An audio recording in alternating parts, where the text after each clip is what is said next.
5. Oh, yay. Hello there, everybody. Hello, everybody here. Thanks for being Hi. here. Hi. So for those of you who don't know me, I'm Terri Fuentes. I'm one of the volunteer nurses here. Everybody here knows me, but I don't know who's on Zoom right now. So if you don't know me, hello, glad you're here. Hopefully I can be of service today. So I heard some chatter over here about almost everything you wanted to know. And I think it was the glass half full or half empty, because I said almost because there's so much to know. There's no way I'm going to be able to impart all that information, but I will do my best. So here we go. Oh, you know what? The slides show there's going to be a lot of discussion in between the slides. Should we save questions for after? It's your choice. Okay, well, if you have a burning question, just go ahead and either holler it out or let me know so I can, either way, it doesn't matter. I know questions sometimes if they get lost in your brain, you forget them. So anyway, here we go. Maybe. Or the mouse. No. Oh, there we go. Yay. So these are the things we're going to talk about today. I'm just going to do a quick review of the kidney's job that Rob has already done in 2 separate talks. So we'll go over kidney panels, basic metabolic panels. We'll go one by one, and who gets them. And then we'll have questions. So I love the kidney. Actually, when I first started nursing, I did hearts and kidneys at the same time, and it just was really fascinating. They filter out waste products and excrete fluid. Oh, you know what I wanted to ask you? Sorry, moment. My notes. Can I see my notes on here? How do I do that where I can see my notes? That would be better to do it over. That's the tricky part. Oh, okay. Well, you may get a lot less than what I planned if I can't see my notes. But I can try. All right. Yeah. All right. So I think it's an understatement to just say that, they filter out waste products and excrete extra fluid, because the kidneys monitor everything that's kind of going on, your fluid levels, your pH balance, your levels of electrolytes, sodium, potassium, chloride, CO2, bicarb, all of that stuff, calcium. And it sends out signals for the body to save water, to get rid of water, and trying to maintain homeostasis, which is the body's happy place, basically. Okay. And in doing so, it also helps to control blood pressure. And the kidneys also send out the epoetin to the bone marrow to make blood. And I just find that so cool. It does manage our calcium and vitamin D that help keep our bones strong. And it controls the acid-base balance, which I kind of touched on there for a minute. But it actually monitors that. And with other systems, it will, again, try to do different things to keep the body in homeostasis, which again is the happy place. I thought they made blood. Yeah, it sends well, and patients who have kidney transplants, before they get there, a lot of times they'll have epoetin injections, Procrit, to stimulate the bones to create red blood cells. It's phenomenal. It really is. So your renal panel or kidney panel, and depending on where you are and what you're being seen for, it may be called a comprehensive metabolic panel. They're kind of all the same. And depending on what you're being seen for, it could be all of these tests. It could be just a portion of them.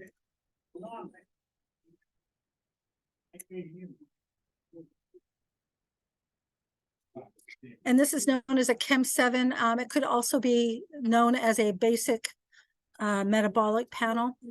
I'm thinking. So when I go through the test and we talk, and I have the normals up here, I need you to know that depending on where you're being seen, the machines that they use, the reagents that they use to test with, they might be off just a little bit. Generally, they're not off significantly, but they may not be exactly what I have here by maybe 0.1, things like that. So I just, it just depends on where you are. and the machines that they use. So an albumin is a protein. I think it's made in the liver. Since I don't have my notes, I believe it's made in the liver, circulates in the blood, really important in, tissue repair, nerve and muscle function and maintenance. There was something else it did too. Fluid management. Sometimes like when a patient has low blood volume, or they have fluid deficits, or they have wounds that are not healing, we actually give albumin for a number of things to help with the acid-base balance, the fluid management. So you see the normal there. Creatinine is one that you all are familiar with. That's the kind of the main kidney test. Creatinine is a natural breakdown. It's created when our muscles break down, or natural physical activity. Our muscles do break down. Every time we exercise, they do. And so that's normal. So what happens is that it's broken down. It's actually filtered through the kidneys, through healthy kidneys, and it's excreted in the urine.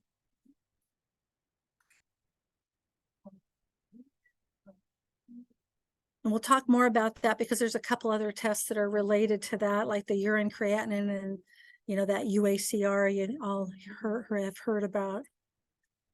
BUN, and I forgot to put it on here, is a blood urea nitrogen. So with normal metabolism of muscle, it is a byproduct of muscle breakdown also.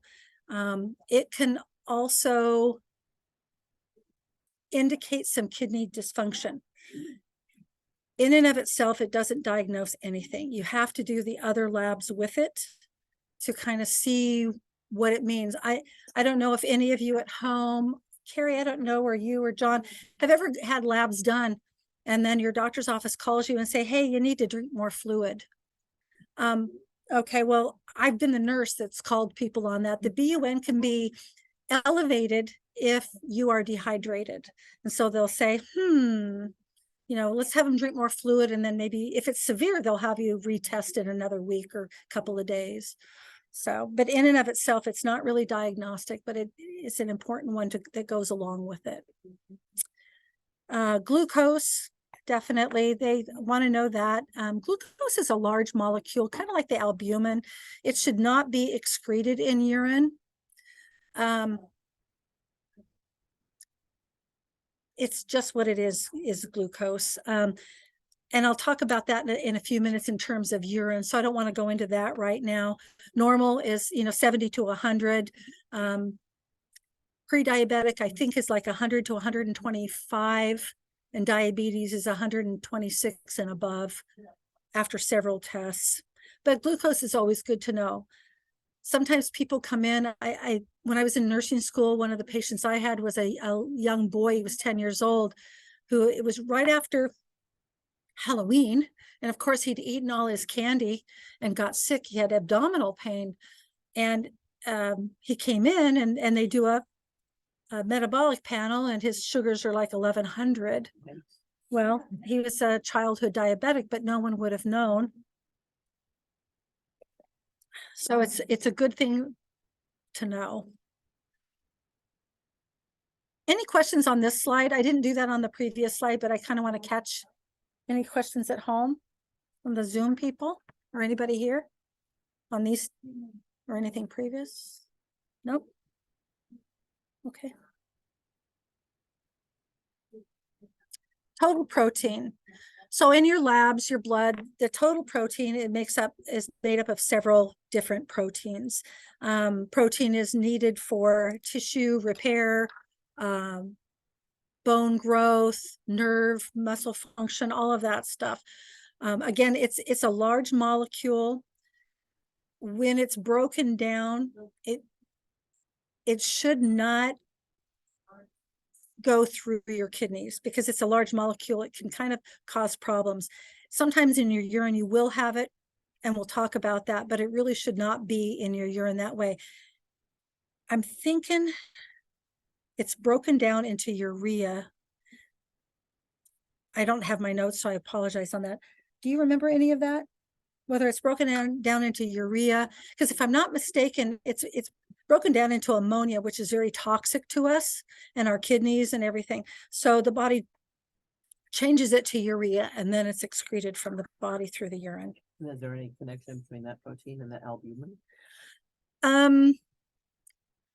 The total protein might include, I don't have my notes, so it might include the albumin, but it might be 2 other types of protein too. I'm not sure. I should know that. Sorry about that, you guys.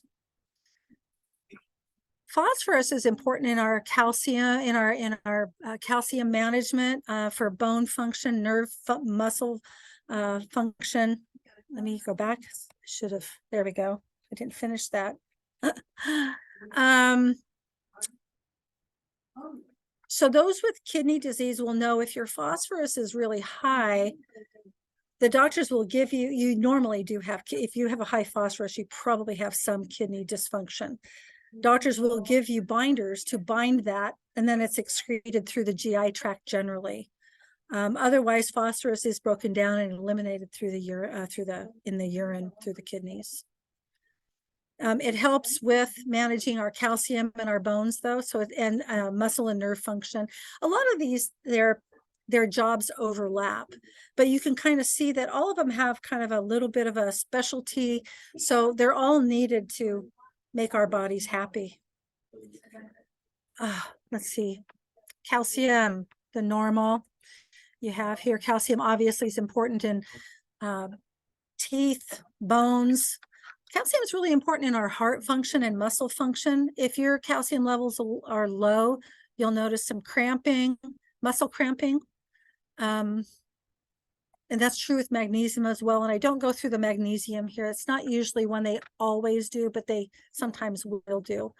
I don't remember. We can't get my notes, huh? Well, you can get your notes, but everybody will see them. Oh, okay. Nah, that's okay. It'll be all right. I mean, not because I misspelled some words, and yeah, I don't type well. So I can't remember if the calcium is eliminated through the kidneys. It probably is. It's either that or the GI tract. So you students, did you look it up by any chance? Can you tell me? No? Okay, it's okay if you don't. Huh? Yeah, I feel like an idiot right now. I need I want to know. Calcium? Where's How- calcium excreted? Yeah, how is it eliminated from the body? Whether it's a GI tract or through the kidneys. Okay. Calcium in the body mainly in urine. Okay. So it's Also metabolic. yeah. Yeah, it's important in the fluid management also. All those are important. If you're in the hospital and there's someone that is in grave danger of dying, they push calcium sometimes, usually in the form of the carbonates and stuff like that. But anyway, so anion, the anion gap basically is it gives them an idea of your acid-base balance, your pH, your body's pH. It's a fairly narrow number where they like it, where your body is happy.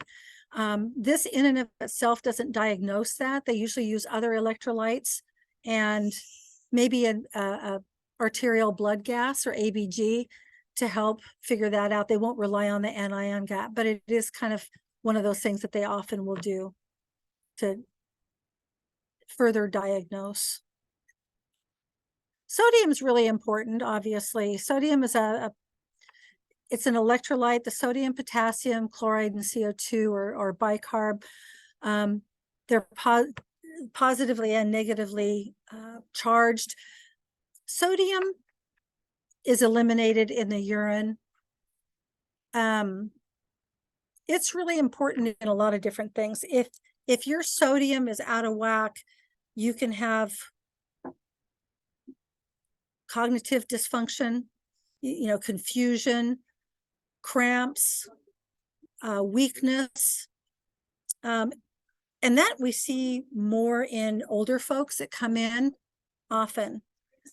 If you come into the hospital and you're having some cognitive, confusion or whatever, they'll definitely put a sodium and potassium in there.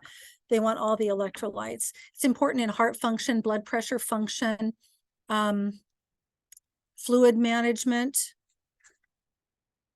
But it's also one of those ones in the kidneys that I mentioned, where the kidneys very sensitive to the sodium levels and will do what it needs to do. Whether if you have Chinese food the night before or pizza, your kidneys know that your sodium is up and it'll say, "Ooh, save water, save water. We need to dilute it." It doesn't really like that.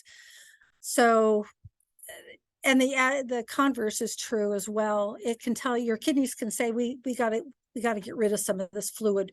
We don't have enough sodium. It will try to maintain that homeostasis. Potassium is really important in muscle function, your heart being one of the biggest muscles. What I found working on the cardiac renal unit was nephrologists are not excited about high potassiums. Potassium comes back at 6. Kidney patients often get used to higher potassiums because of their kidney dysfunction. It's not as well managed. A cardiologist will come in and have a conniption fit, and they'll, want you to either there's certain things that they'll give us to bring it down. But I just thought that was really interesting. So it kind of depends on who's treating you for what, really. But there's a real narrow, it's like 3.5 to 5.3 roughly. And they're very particular about that. If you're like 0.1 off, and again, depending on where you are, there might be a 0.4 or 5.5 on the high end of the potassium. But really, they're very particular. Most doctors do not like to see this out of whack.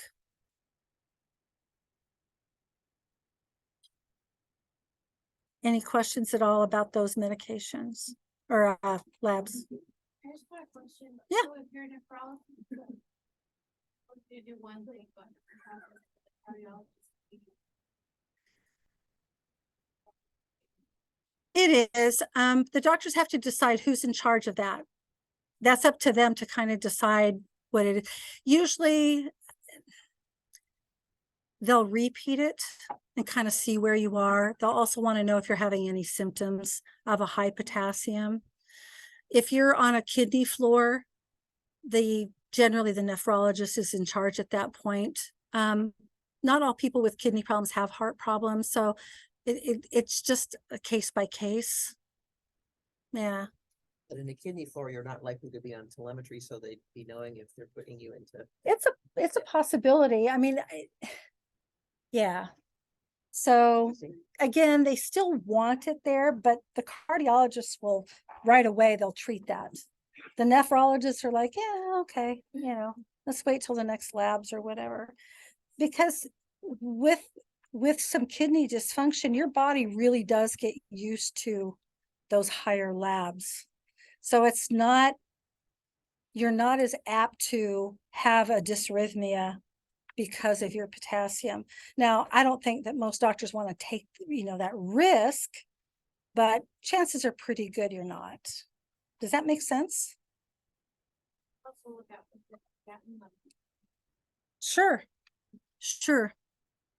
But the potassium can stand alone in terms of treatment. It doesn't tell you about the kidney in terms of, whether you're in failure or anything else, but generally they want the potassium in the parameters.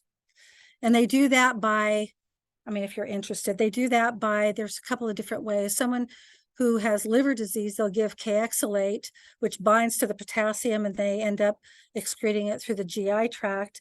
If you're on like an ICU or a monitored unit, they'll have them give insulin, because insulin also will bind with the potassium and drive it into the cell and get it out of the serum. And that lowers it. It actually works very well. But again, the sodium, potassium, you kind of want all of those in check, because they're really important and they affect other things, and other things will affect it. And so that's why the the metabolic panel is kind of the way it is, based on what is going on with you when you present into the ER or into your doctor's office, will kind of depend on, I mean, what they order will, and what they end up doing, it will depend on what your symptoms are and what your complaints are. And then the results, of course. Does that make sense? Gonna move on. I bunched the chloride, sodium chloride. Sometimes it's, well, that's the next one. So it's important. It's one of the electrolytes. They don't want that out of balance either. It also helps with the fluid balance, the functioning of muscles and nerves and things like that. And again, they all are interlaced in their activity to some degree.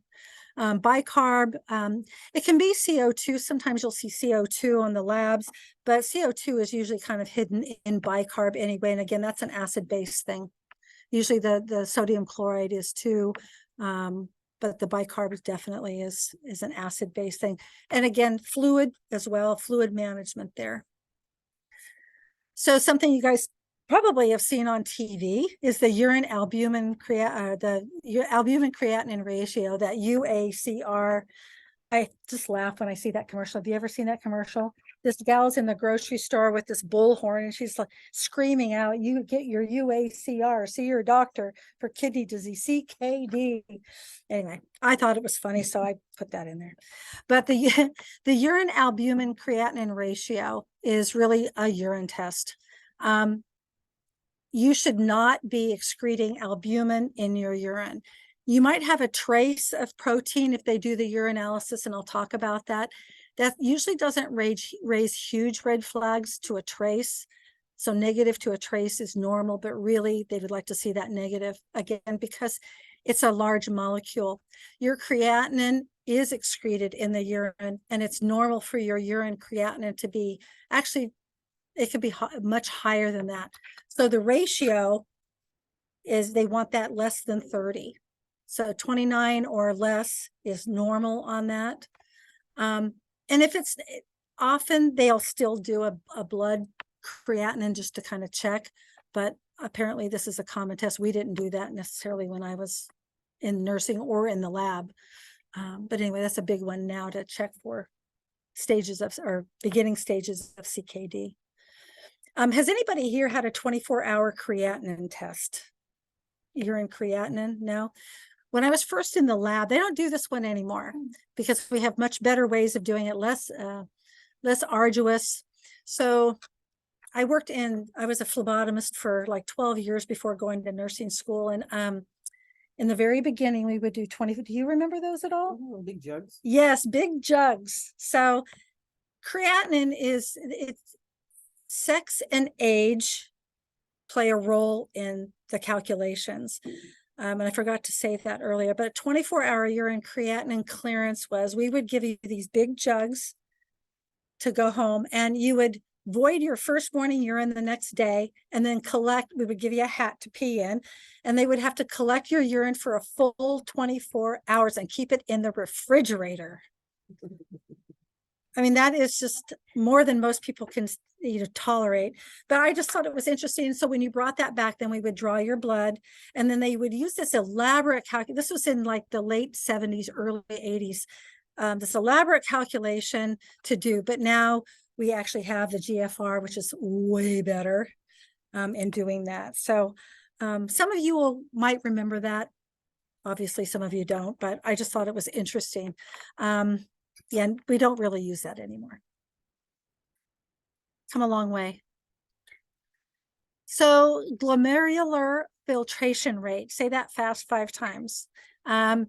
Generally, they use the estimated GFR, and that is how much urine your kidneys filter per minute. They even can calculate per second, but they generally do per minute.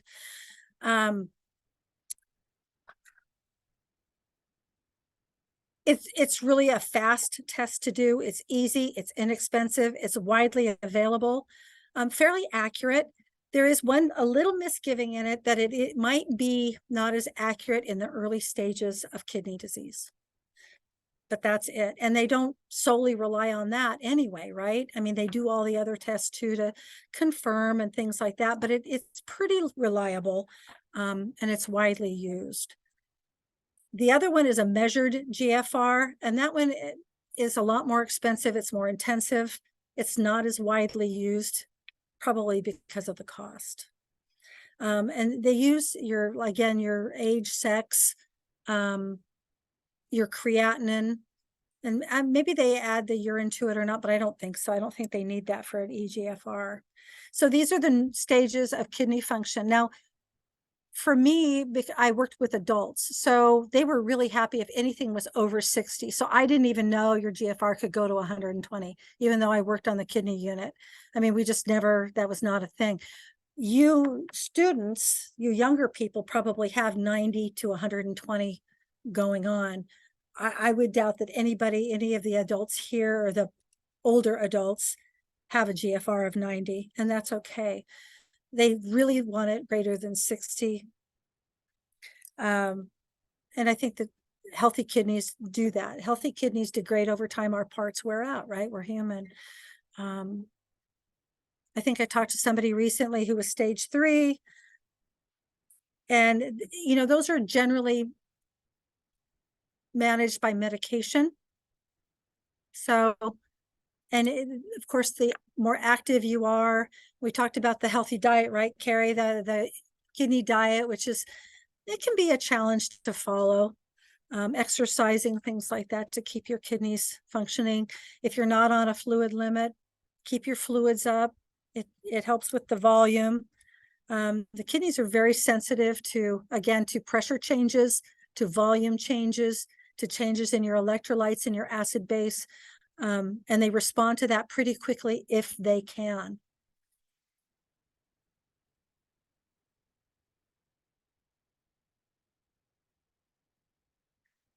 So one of the other tests you might have is a urinalysis. So there's 3 sections to a urinalysis: the appearance, dipstick, and the microscopic. So you can see on here the appearance. They literally do. They pour it from the cup that you have. It goes into a test tube, basically. They look at the color, and it can tell them a lot, but they write down what they see. They document what they see. The clarity is important, and the odor. It's not like they take a big whiff or anything like that, but they do notice, whether it's an ammonia smell, foul, acidic, things like that. So then once they do that, they do the dipstick. And you probably have seen these urine sticks for a urinalysis. Sometimes in the office, they'll do just the dipstick, and if it's normal, everything's fine. But if there's something off, they'll have you go do an actual one in the lab. So specific gravity is basically the kidney's ability to concentrate or dilute urine. So there's a pretty narrow parameter here. It does the job pretty well. Then the next thing on there generally is a pH. It's a little bit, that's kind of right in between a little bit acidic and a little bit of alkaline there. They look for blood. Blood should not be in your urine, but blood can be in your urine for a number of reasons. You may have an infection. You may have kidney stones. You may have some irritation in the bladder or in the urethra somewhere. It's possible that you could have a tumor, cancer. Men may have it also if they have BPH or benign prostatic hypertrophy of their prostate. So they check for that, but hopefully it's negative. Then there's protein. And I said it a couple of times, protein generally, it's a large molecule. We don't want that in the urine. I did read there where, a trace again is not so bad. So I guess you might see that and your doctor might not, be too worried about that. May be interested in follow-up to see if that's going to be a normal thing for you. But generally the protein is negative.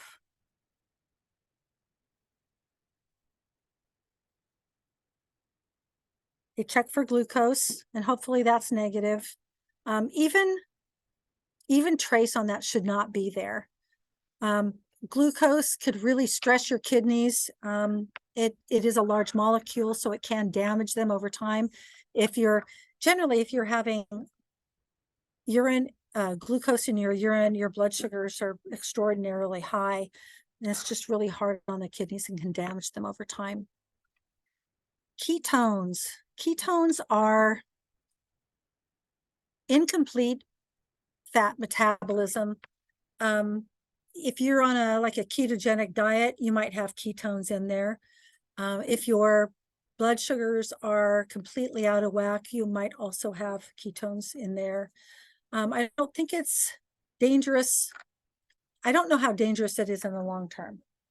But people on a ketogenic diet are often in ketosis, so I don't really know over time, but it's not a huge issue. But again, using the big picture, putting it as a piece of the puzzle to see the bigger picture. Oh, and I wanted to tell you glucose also. It actually is filtered through the kidneys and generally reabsorbed into the blood. That's one of the other reasons it doesn't show up in your urine. So.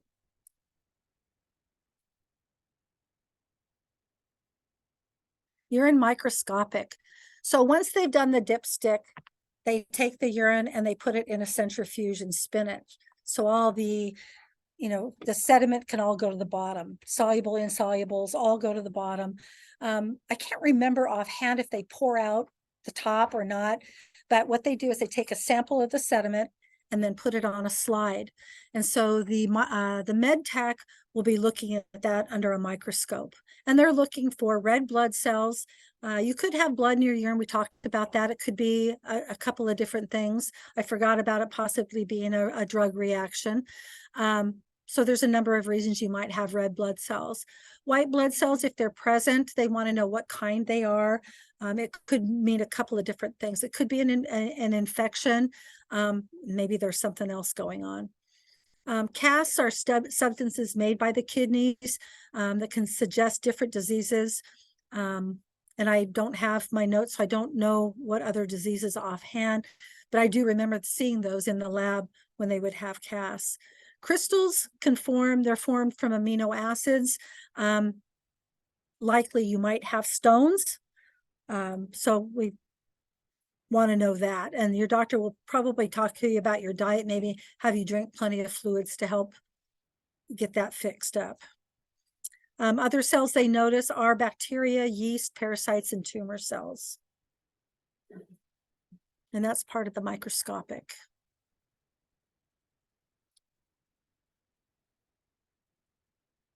So who gets a kidney panel? Well, darn near anybody does, because it's such a big deal and it can tell them so many things.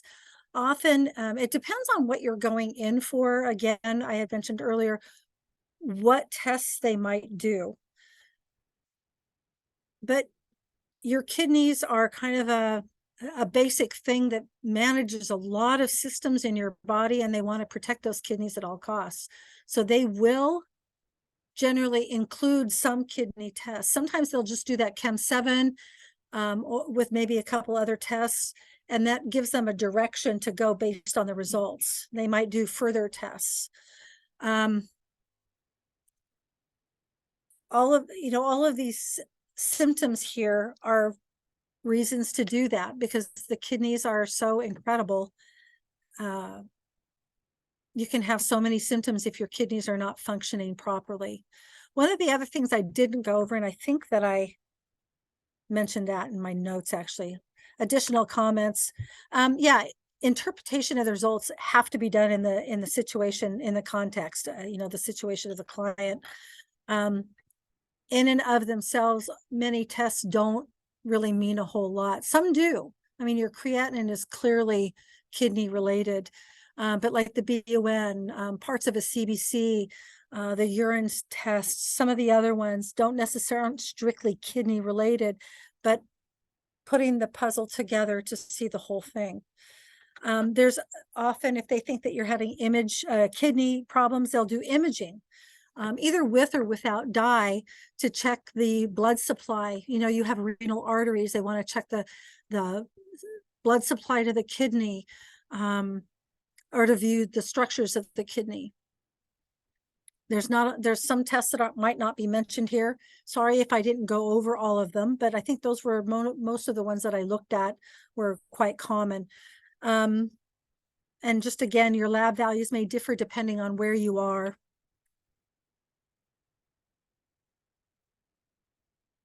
And that is it. Questions, please. Comments even. Yeah? Yeah. Don't do drugs. Exercise. Lots of fluids.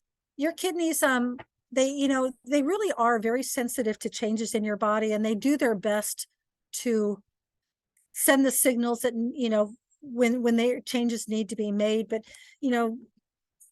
there are some medications, like staying away from ibuprofen on a regular basis. Those are generally cleared through the kidneys. But over time, it can damage it and raise your blood pressure. Keep your blood pressure, go get checked.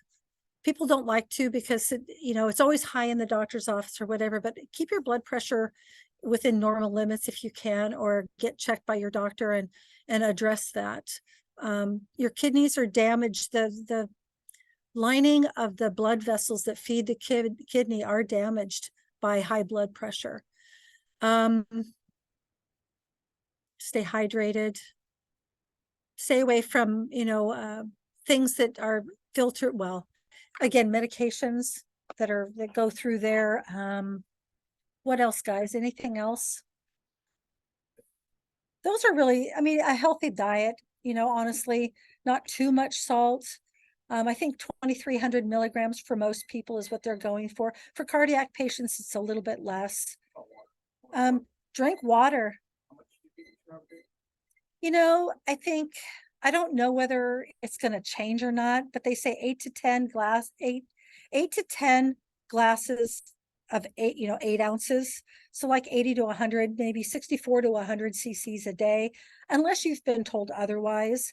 A lot of that depends also. Sodium you sweat out. Also, not only do you pee it out, but you sweat it out. So you can check with your doctor. I know people who, if you're working out regularly, they drink up to a gallon of water a day. I hesitate to say any more than that, because you also can have water toxicity, and at what point that occurs, I don't know. So that may be something to ask your doctor, but I know on TikTok and some of those other ones, they do those water challenges or whatever, and those are very dangerous. People die. So is that, yeah, I bet.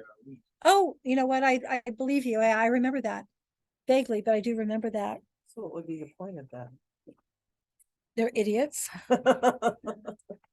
Just because you can does not mean you should, right? Yeah. Who eats Tide Pods?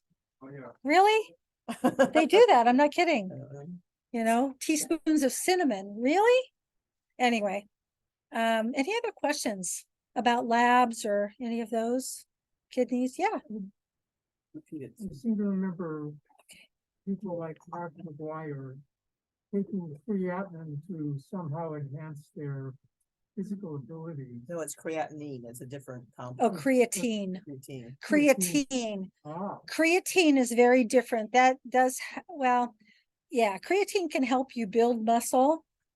It's very different than creatinine. So, yeah, and say if you're eating a byproduct of destruction. I know, right? How does that help? Right. It's creatine. So, yeah, he was wondering about people take creatine or creatinine to help with their muscles, but it's creatine, and it's very different than creatinine. Any other questions? No, thank you. It's great. Cool, thanks. I hope I didn't go too fast.